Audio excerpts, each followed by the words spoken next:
কেউ যদি ঘর উঠে ওইখানে নিয়ে থাকতে চায় তাহলে অবশ্যই থাকবো, কারণ আমি চাই আপনার ভাগের জায়গাটুকে আপনি ঘর উঠে থাকতে পারবেন তো।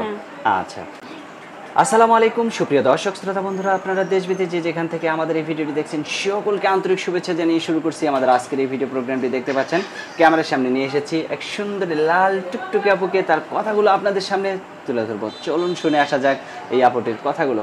আসসালামু আলাইকুম আপু। ওয়ালাইকুম সালাম। কেমন আছেন আপনি? এই তো আলহামদুলিল্লাহ, আল্লাহ ভালো রাখছে। আপনার নাম কি আপু? তানিশা।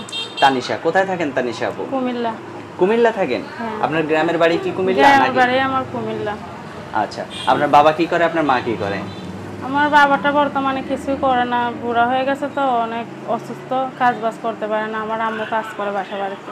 আচ্ছা, আর আপনি কি কাজ করেন? আমি কি কাজ করি? আমি এখনো কাজ বাজ করি নাই। আমার আম্মু টুকটাক কাজ বাজ করে, আম্মুর সাথে মাঝে মধ্যে যাই।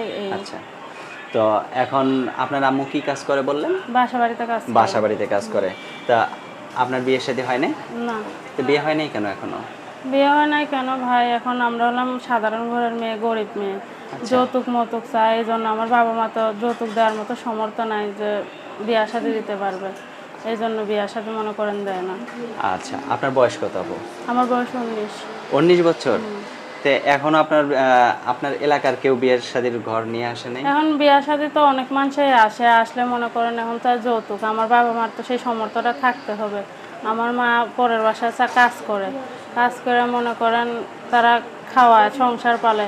এখন যৌতুক দেওয়ার মতো তো সে সমর্থ নাই। আর আমার আব্বুও তো অসুস্থ, কাজ বাজ করতে পারে না। এখন আপনাকে যদি কেউ বিয়ে করে বিনা যৌতুকে, আপনি তার সাথে বিয়ে বসবেন তো? হ্যাঁ, আমি সেরকম একটা মানুষের জন্য প্রতিবেদনে আসছি। এখন আপনি যদি বিয়ে বসে চলে যান, আপনার আম্মু যে অসুস্থ, আপনার আম্মুকে দেখবে কে? শুনুন, আমার আম্মু অসুস্থ না, আমার আব্বু অসুস্থ। আচ্ছা আচ্ছা, আপনার আব্বু অসুস্থ। এখন মেয়ে হয়ে যেহেতু জন্মাইছে, সারা জীবন তার বাবা মার কাছে থাকতে পারবো না। স্বামীর ঘরে তো যাইতেই হবে। জোয়ান মেয়ে, বাবা মা তো অসুস্থ হোক আর ভালো হোক, তারাও তো রাখতে চাইবে না। হ্যাঁ হ্যাঁ হ্যাঁ, কারণ মানুষের মধ্যে এটা খারাপ, অসম্মানের কথা। তো আপনার গ্রামের বাড়িতে কি জায়গা জমি আছে? গ্রামের বাড়িতে মনে করেন আমার দাদার সম্পদ যতটুকু আমার আব্বু পাইছে আছে, কিন্তু আমরা এখনো ঘরটর উঠাইতে পারি নাই, সংসার চালাইতেই পারে না। কেউ যদি ঘর উঠায় আপনাকে নিয়ে সেখানে থাকতে চায়? কেউ যদি ঘর উঠে ওইখানে নিয়ে থাকতে চায় তাহলে অবশ্যই থাকবো, কারণ আমি চাই আপনার ভাগের জায়গাটুকে আপনি ঘর উঠে থাকতে পারবেন তো। হ্যাঁ। আচ্ছা, তো আপনার ফোন নাম্বার দিবেন ভিডিওতে? হ্যাঁ, আমার ফোন নাম্বার মুখস্থ আছে না? আমি বলবো না, আপনি বলেন। আমার সাথে আপনিও বলেন। 013 013 15 15 96 96 63 63 71। 71। এটাই তো আপনার নাম্বার? হ্যাঁ, এটাই আমার নাম্বার। আচ্ছা, এই নাম্বারে ফোন দিলে আপনি ছাড়া অন্য কেউ ধরবে না তো? না, এটা আমার কাছেই থাকে। আচ্ছা ঠিক আছে আপু, আপনার নামটা আরেকবার বলেন। তানিশা। তানিশা। তানিশা আপু, ভালো থাকবেন। প্রিয় দর্শক, আপনারা ভালো থাকবেন। আর কিছু বলবেন আপু?